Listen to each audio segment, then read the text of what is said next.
Okay, somewhere the recording popped off and I'm back. I want to state that I'm the uncontested largest domain name owner in the world. When I made it my business to get into domain names, generic domain names, where companies were buying domain names from us for 10,000 or more per domain name, I had over 200,000 domain names. Company called 24-hour names. Actually, we made name all over the world. My name was in Russia and Japan and China. And then all of a sudden Belgium realized, oh my God, this guy is in the British press, he's in the world press, he's in the American press. Anyways, even Newsweek did an article on me because of it. VeriSign ended up giving me $1.5 million in sponsorship. And if I asked them, why are you giving me this money? Well, they said, we want to be with the number one.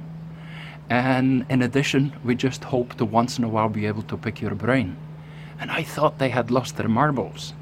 No, as a matter of fact, today, good God, there is more than 1 million in my brain. There is more than 10 million in my brain. There's probably more than 1 billion in my brain. There may be more than 1 trillion in my brain. I don't even know the limit yet. But for sure, VeriSign was wise, because one of the things I stated was .com will remain number one. And yeah, there was already .net and .org. That was the 3 extensions. And then the experts were saying, oh, there will be other extensions, .biz, .info, whatever. What do I care? It's like, if you've ever been to Paris, I bet you have, besides seeing the Eiffel Tower, you've been on the Champs-Élysées with Arc de Triomphe. The Champs-Élysées is the number one street in Paris. For as long as back in history as you can go, to this day, it is the Champs-Élysées, which is the number one. Now, am I an idiot and don't I realize that there is a couple other important streets in Paris? Of course there is. But if you want to be on the number one street, you need to be on the Champs-Élysées. How about in Brussels? Avenue Louise. For those who've ever been in Brussels, it's in Avenue Louise. If you're Louis Vuitton, if you're Cartier, if you're whatever, all these guys that need to be in the number one location, you need to be on Avenue Louise. And is there in Brussels other commercial streets? Of course there is. But guess what? To this day, as far back in history as horse and buggies and people walking on a Sunday for a little stroll in the Avenida, it was on Avenue Louise.